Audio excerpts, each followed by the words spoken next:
กวนใจเจ้าเราเจ็ดก็อันเข้ากว่าคุดคำที่ในทำเสียวแหละอ่ำสร้างออกมานั่นอยู่ที่เจ้านาตีภูมินพรเขา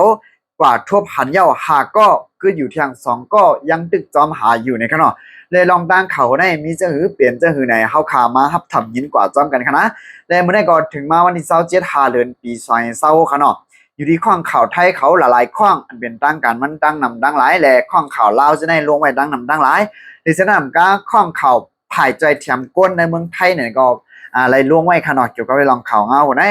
ลองว่าก้นเจ้าเราอันเขาเข้ากับคุดคำที่ได้ทำตา10ก็ไปกว่าดันออกมาเลยตา3ก็นั่นกันเนาะก็อยู่ทาง7ก็เนี่ย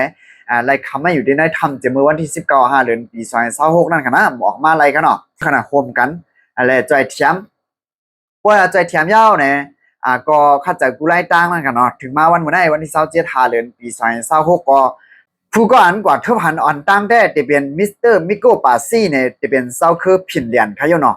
ยังเด็กมีอาศักใส่ใจอยู่ค่ะเนาะแต่ก็ทางอยู่2ก้อเนี่ยค่ะเนาะก็ทาง2ก้อนั่นอยู่ดีสนาดีภูมิพรเขา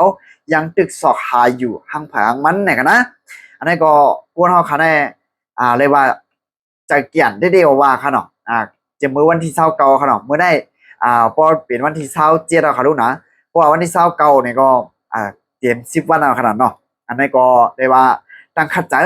เจ้าหน้าที่ผู้เป็นพ่อเขาก็เลยว่าคัดใจได้ว่าเนี่ยก็เป็นก็พร้อมเสียงเปล่งปากกันและเป็นโฮมตัวโฮมใจได้ว่าเขาเนาะกันในซ้ำตัวทั่วผ่านหน้าเนี่ยอันนี้ก็เลยว่าโฮมจมยินจมได้ว่าค่ะนะเลยว่าตา2ก้อนนั้นได้อยู่ที่เจ้าหน้าที่ผู้เป็นพ่อเขายังตึกจอมสอกหาอยู่ในค่ะเนาะเหมือนจากหนังเขายามปันฟังพี่น้องๆได้ก็ได้เซลเขาขนาดนะเกี่ยวกับไปลองการจ้าแน่เนี่ยเลยว่ามีเพจที่ได้ว่าค่ะเนาะมีเพจที่ได้ว่าพี่น้องได้ก็ได้เสียวเขาเจออันเฮ็ดคำเกี่ยวกับไปลองในนาทีกูกลางไรสังอำนั้นในนาทีปืนดีว่าเขาจะในไรสังเนี่ยอำว่าคุดเฮคุดไฟอย่างไงเนาะก็เลยหันพี่น้องได้ก็ได้เสียวเขาต่างขึ้นมาเหนือเลี้ยงซะนั่นอันขี่ล่อขี่ทูขี่ล่อขี่จากใครเอาอะไรเนี่ยเข้ากว่าดินเนอร์เถื่อน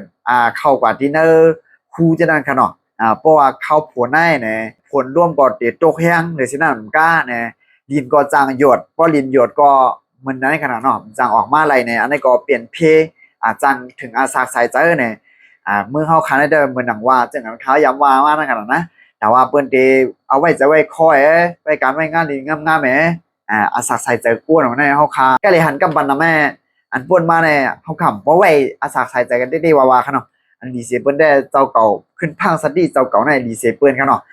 เพราะเหมือนจังในเมืองเปิ้นได้อาสาใส่ใจกวน1 เซนอาสาใส่ใจกวน1ก้อนว่าแน่เพิ่นไว้ลำลองเตี้ยๆว่าขนาดถ้าเกี่ยวกับไปลองขังเอาคนให้พี่น้องได้ก็ได้เสียวขอมีตั้งหันถึงจึงนี่ก็อย่าลืมปันไว้ตั้งหันถึงสุดไว้ตั้งใต้วิดีโอคนให้เลยครับเนาะเอาค่ะมือสูงตั้งหมดตั้งเสียงค่ะ